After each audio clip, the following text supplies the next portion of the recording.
మమ్మల్ని ఎప్పుడు కూడా తిట్టలేదు.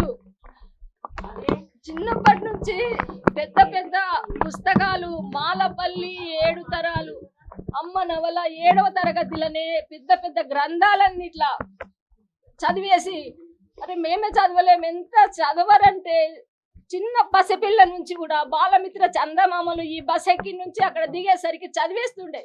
చదువు చదువు చదువు. చిన్న పిల్లప్పటి నుంచి కూడా కథలు రాస్తుండే. తను చాలా కథలు రాస్తుండే. తను రైటరు. తను పిహెచ్డి జర్నలిజంలో పిహెచ్డి చేసింది.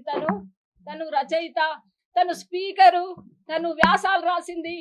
తను సామాజిక సమస్యల మీద తను వ్యాసాలు రాసింది, కవితలు రాసింది, పోయమ్స్ రాసింది.